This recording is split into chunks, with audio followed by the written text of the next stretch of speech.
Un homme tue un millionnaire âgé en le jetant du haut d'un pont, sans savoir qu'un garçon noir le. Étienne Dubois se tenait au bord du pont Alexandre III, le vent froid lui mordant la peau. À ce moment-là, il se sentait comme rien de plus qu'un fantôme hantant la ville qu'il aimait autrefois. La Seine coulait sous lui, sombre et turbulente, reflétant la tempête dans son cœur. Il serra les poings, sentant peser sur lui le poids de ses dettes croissantes et des échecs de son article. Comment en était-on arrivé là? Y avait-il encore de l'espoir pour lui, ou était-il destiné à disparaître comme les tableaux qu'il ne pouvait plus créer? Ses pensées furent interrompues par une voix qui traversa le brouillard de son désespoir. « Tu crois que tu peux abandonner, Étienne ?» Henri Moreau se tenait à quelques pas derrière, sa présence à la fois familière et suffocante. Des années d'amitié s'étaient transformées en un lien tordu d'exploitation. « Tu me dois quelque chose, et tu le sais. » Étienne se retourna brusquement, la colère débordante. « Vous le devez? Tu m'as tout pris. Mes rêves, mon talent. Vous m'avez utilisé. » Les mots jaillirent avant qu'il ne puisse les arrêter, chacun étant un poignard pointé vers l'homme qui l'avait trahi. Henri s'avança, les yeux froids et calculateurs. « Tu as fait tes choix, Étienne. Vous laissez votre talent s'épuiser. Tu penses que quelqu'un te pleurera si tu sautes dans cette rivière? » La raillerie restait dans l'air, chargée d'années de ressentiment tacite. Dans un moment de rage aveugle, Étienne poussa Henri. Le vieil homme trébucha en arrière, les bras agités alors qu'il tombait vers les eaux sombres en contrebas. Le cœur d'Étienne s'arrêta en voyant Henri plonger dans la Seine, le clapotis résonnant dans ses oreilles. L'horreur l'envahit, le glaçant jusqu'aux os. Qu'avait-il fait? Il n'y avait pas de retour en arrière. Depuis l'ombre, un jeune garçon nommé Malik regardait, ses yeux écarquillés remplis de peur et de confusion. Il s'y était caché, invisible, tenant dans ses bras un petit morceau de papier devenu humide à cause de la pluie. Malik a compris la gravité de ce dont il venait d'être témoin, ce n'était pas un combat ordinaire, mais une vie volée en un clin d'œil. Le poids du moment pesait sur lui, lourd et suffocant. Alors qu'Étienne reculait, l'esprit en ébullition, il croisa le regard de Malik.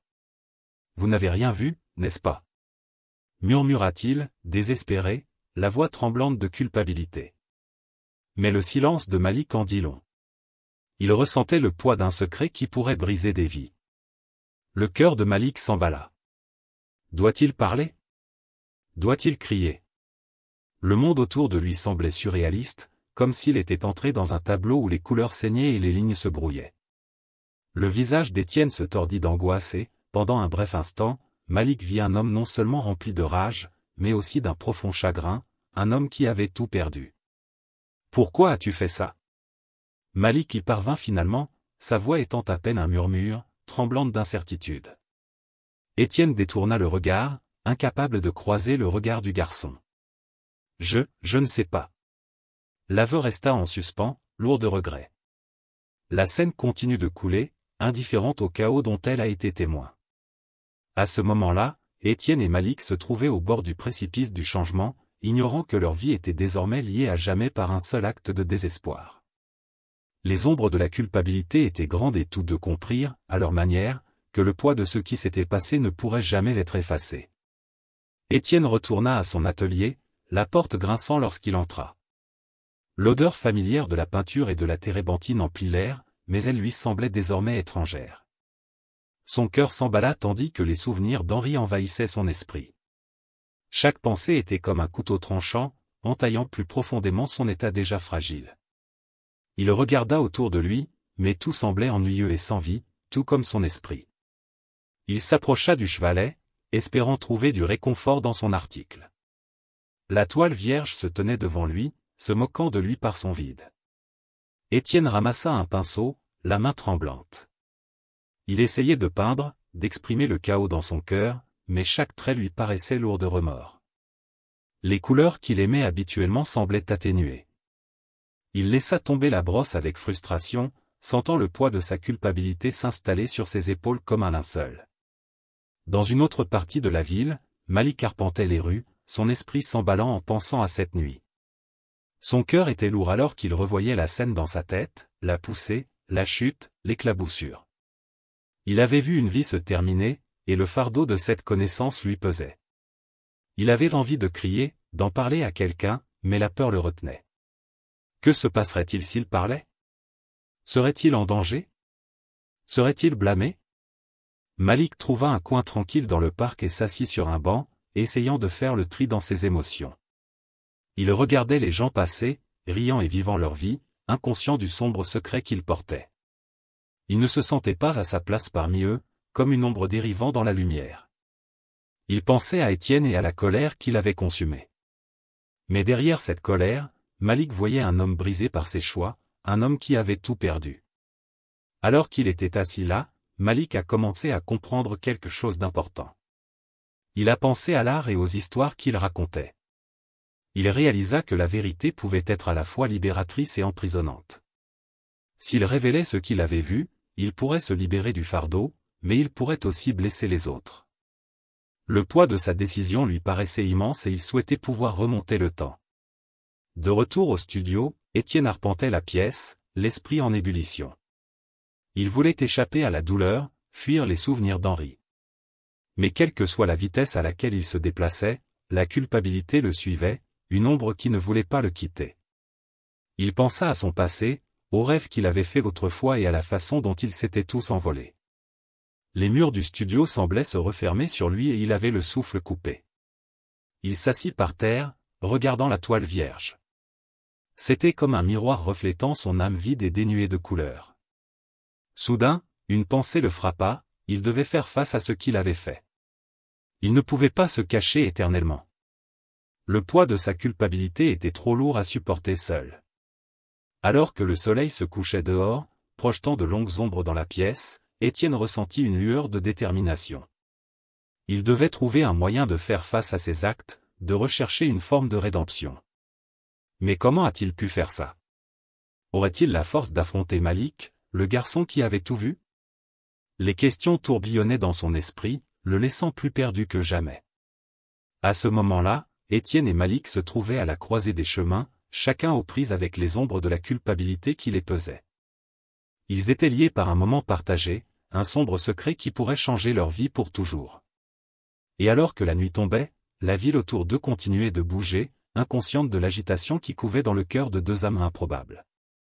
Malik inspira profondément alors qu'il se tenait devant le studio d'Étienne.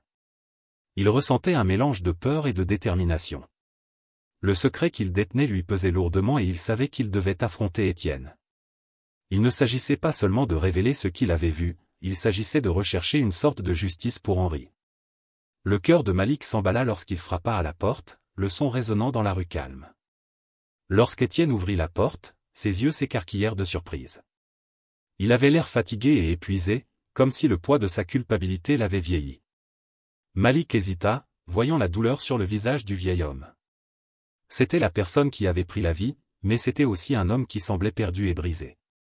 La tension entre eux emplissait l'air, lourde et suffocante. « Malik, dit Étienne, sa voix étant à peine un murmure. Que faites-vous ici? J'ai besoin de te parler, balbutia Malik, la voix tremblante. Il se sentait petit et vulnérable sous le regard d'Étienne. Il s'agit de cette nuit-là. L'expression d'Étienne passa de la surprise à la colère. Tu ne devrais pas être ici. Vous ne comprenez pas de quoi vous parlez. Malik ressentit un élan de courage. Il fit un pas en avant, le cœur battant. J'ai vu ce qui s'est passé, Étienne. Je t'ai vu le pousser. Comment peux-tu vivre avec toi-même après ça? Sa voix tremblait, mais il tenait bon. La pièce devint silencieuse. Le visage d'Étienne était déformé par un mélange d'émotions, colère, peur et culpabilité. Il détourna le regard, incapable de croiser le regard de Malik. Vous ne connaissez pas toute l'histoire, répondit-il sur la défensive, la voix s'élevant. Je n'ai pas besoin de connaître toute l'histoire. Cria Malik, la voix brisée. Vous avez pris une vie. Henri ne méritait pas ça. Vous ne pouvez pas faire comme si rien ne s'était produit. Étienne serrait les poings, le corps tendu. Que voulez-vous de moi? Demanda-t-il d'une voix basse et tendue. Tu veux que j'avoue? Dire que je suis désolé? Ça ne changera rien. Le cœur de Malik se serra à la vue du désespoir d'Étienne. Il était venu ici pour chercher des réponses, mais maintenant il avait l'impression de pousser un homme plus profondément dans sa douleur. « Je veux que tu fasses face à la vérité, » dit doucement Malik. « Je veux que vous compreniez le poids de ce que vous avez fait. » Il y eut une longue pause alors que les défenses d'Étienne commençaient à s'effondrer. Il regarda Malik et pendant un bref instant, la colère disparut de ses yeux. « Que penses-tu que je ressens » demanda Étienne, la voix brisée. « Je ne peux pas y échapper. Je vois son visage tous les soirs. Je l'entends appeler à l'aide. » Le cœur de Malik s'adoucit face à la vulnérabilité d'Étienne. Il réalisa que l'homme devant lui n'était pas seulement un criminel, c'était un être humain tourmenté par ses choix. « Alors laisse tomber, » a exhorté Malik. « Parle-moi. Vous n'êtes pas obligé de porter ça seul. » Étienne prit du recul, submergé par les émotions. Les larmes lui remplirent les yeux alors qu'il luttait pour respirer. « Je ne sais pas comment vivre avec ça, » avoua-t-il, sa voix à peine au-dessus d'un murmure. Malik ressentit un élan d'empathie. Il avait voulu affronter Étienne avec colère, mais maintenant il voyait la profondeur de sa douleur. « Vous pouvez commencer par être honnête, » dit doucement Malik. « Vous devez faire face à ce que vous avez fait. C'est la seule façon de commencer à guérir. » Un lourd silence planait entre eux, rempli de paroles inexprimées et de douleurs partagées. Étienne essuya ses larmes et, pour la première fois, il sembla reconnaître la gravité de ses actes. Le cœur de Malik s'emballa lorsqu'il réalisa qu'ils étaient à un tournant. La vérité était lourde, mais c'était aussi le premier pas vers une voie à suivre. À ce moment-là, les deux garçons se trouvaient au bord d'un abîme sombre, chacun aux prises avec ses propres vérités. Ils étaient liés par un moment partagé d'horreur et de culpabilité qui avait changé leur vie pour toujours. À mesure que les ombres s'allongeaient à l'extérieur, le poids de leurs décisions devenait plus grand, mais une lueur d'espoir commençait à émerger dans le lien fragile qui se formait entre eux. Alors que le soleil se levait sur Paris, la ville bourdonnait de vie, mais dans le cœur d'Étienne, une tempête grondait. La nouvelle de la mort d'Henri se répandit rapidement et la police commença son enquête. Les agents ont parcouru les rues à proximité du pont Alexandre III, posant des questions et prenant des notes. Étienne se sentait enfermé dans son propre atelier, les murs se refermant sur lui. Chaque bruit extérieur faisait battre son cœur. Il imaginait la police frappant à sa porte, exigeant des réponses qu'il ne voulait pas donner. Pendant ce temps, Malik était assis sur un banc dans le parc, regardant fixement le sol. Le poids de son secret lui paraissait plus lourd que jamais. Il savait qu'il avait vu quelque chose de terrible, mais révéler la vérité pourrait tout changer. Son esprit bouillonnait de pensées sur Henri et Étienne. Malik se sentait partagé entre sa peur des conséquences et son désir de justice.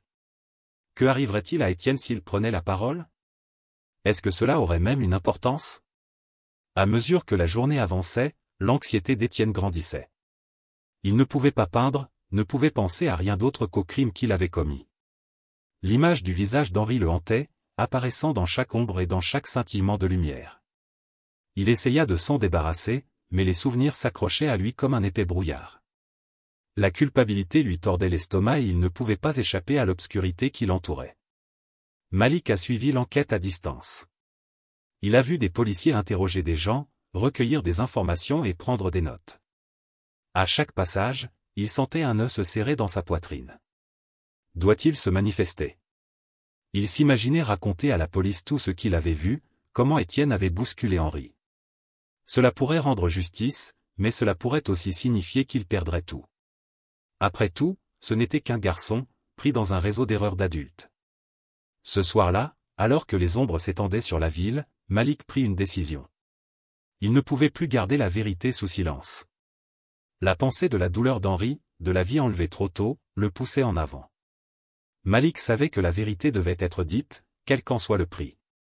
Il sentit une lueur de force monter en lui, une détermination à faire face aux conséquences de son choix.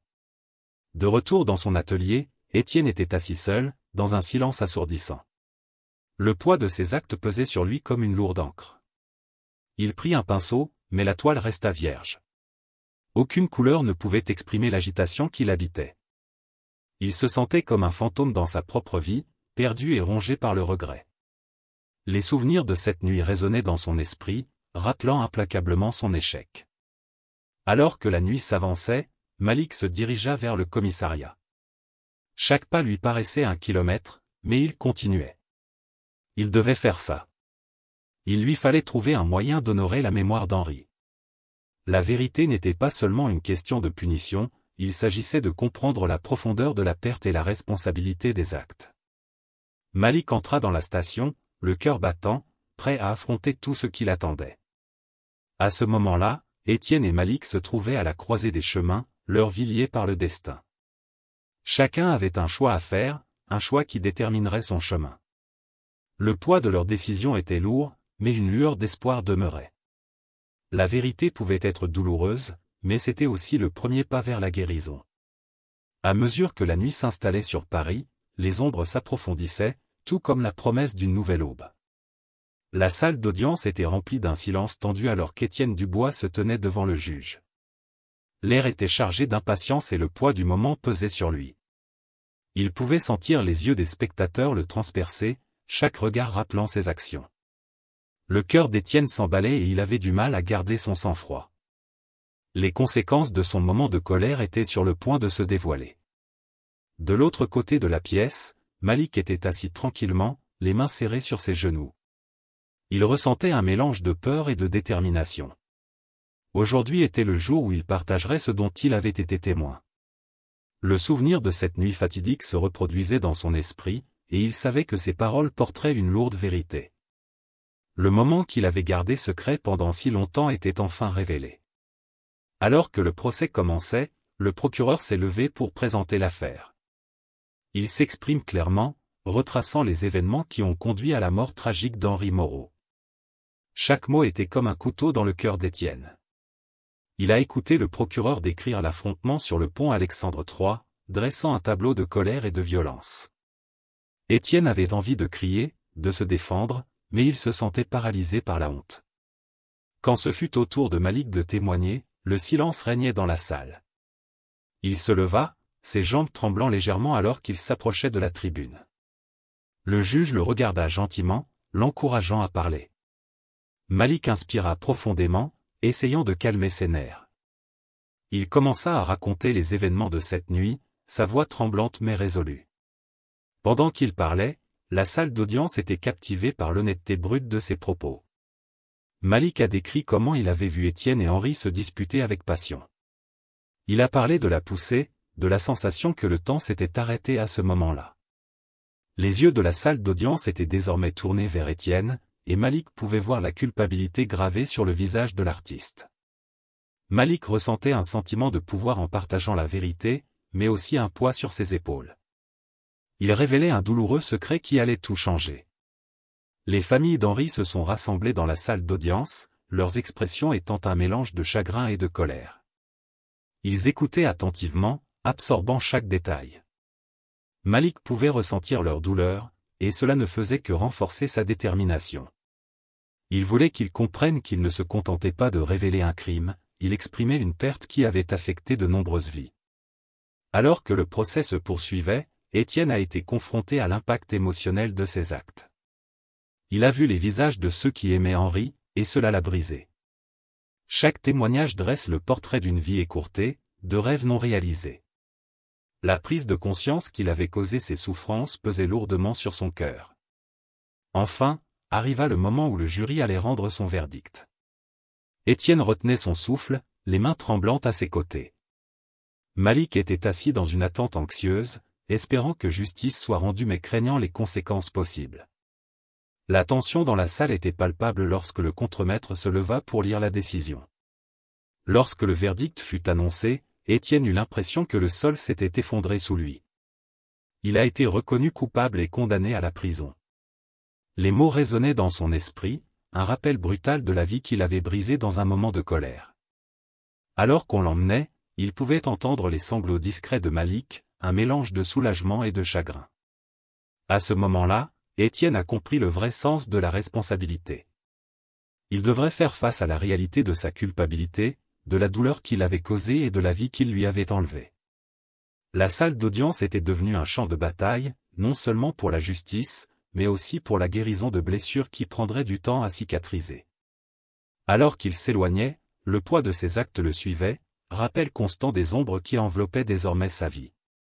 Dans le calme de sa cellule de prison, Étienne Dubois commence à affronter le poids de sa culpabilité. Les murs, autrefois confinés et froids, se sont transformés en une toile pour ses émotions. Avec des fournitures limitées, il a recommencé à peindre. Chaque coup de pinceau devenait pour lui une manière d'exprimer ses remords et sa douleur. Il a mis tout son cœur dans l'œuvre d'art, créant des pièces qui reflètent son parcours du désespoir à une compréhension plus profonde de ses actions. Les couleurs qu'il a utilisées étaient sombres, symbolisant son chagrin, mais des nuances plus vives ont commencé à émerger, signalant une lueur d'espoir. Étienne pensait souvent à Malik, le jeune garçon qui avait été témoin de cet événement tragique.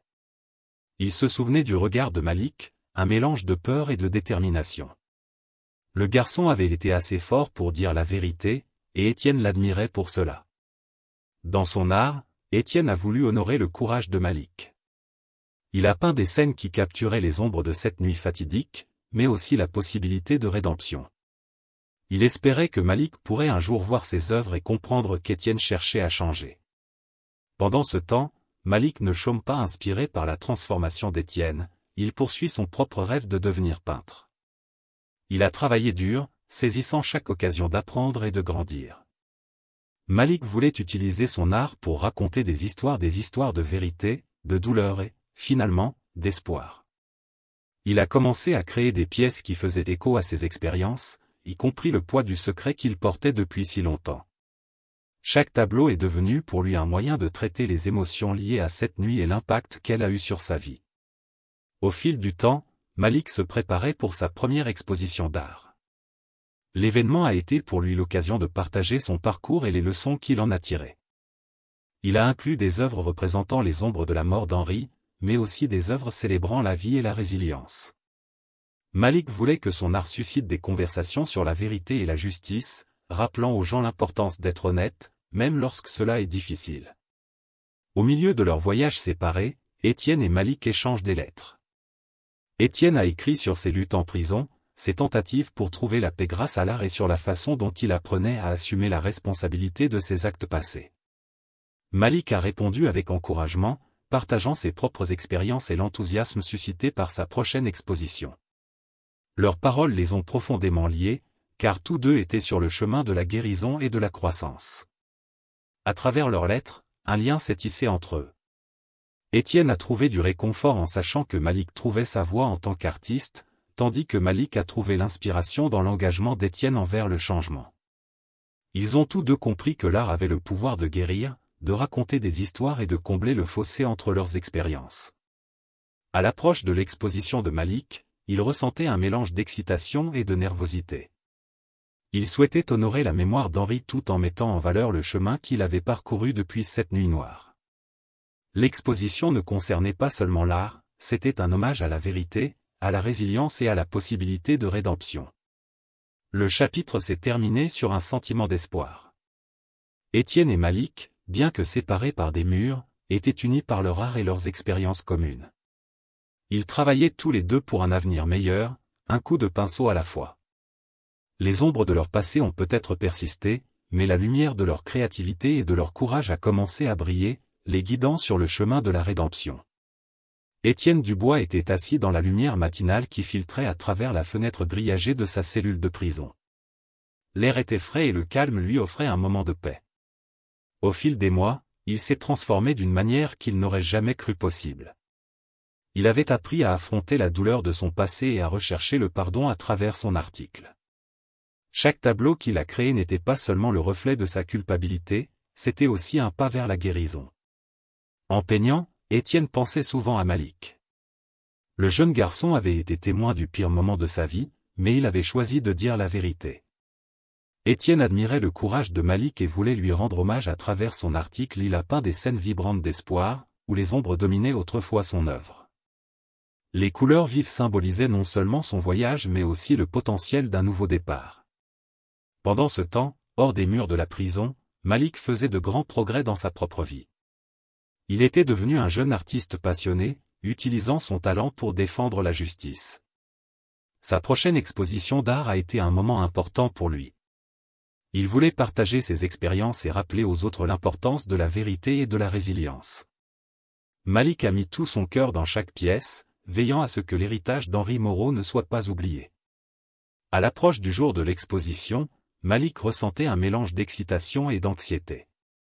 Il avait créé des œuvres racontant l'histoire de cette nuit fatidique, mais il incluait également des pièces célébrant la vie et la force de l'esprit humain.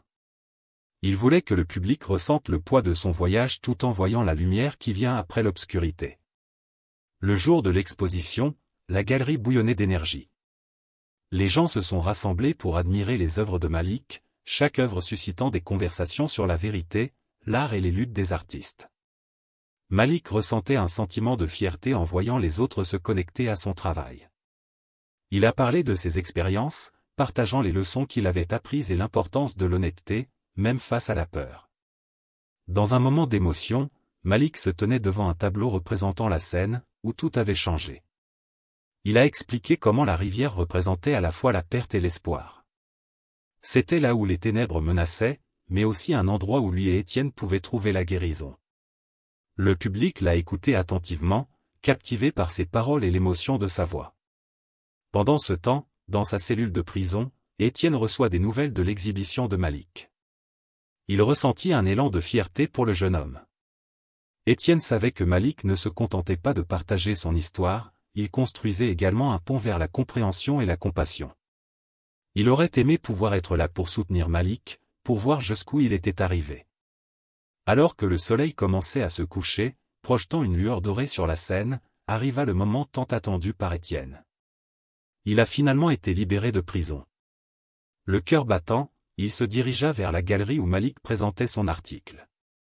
Étienne ressentait un mélange de nervosité et d'excitation.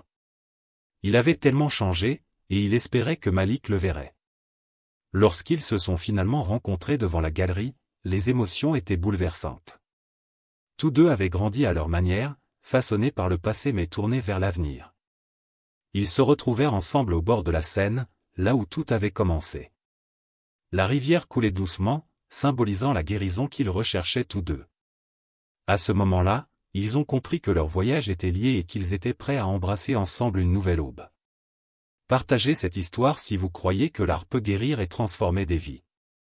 Laissez un commentaire sur l'impact de la créativité sur votre parcours et abonnez-vous pour des histoires plus inspirantes comme celle-ci.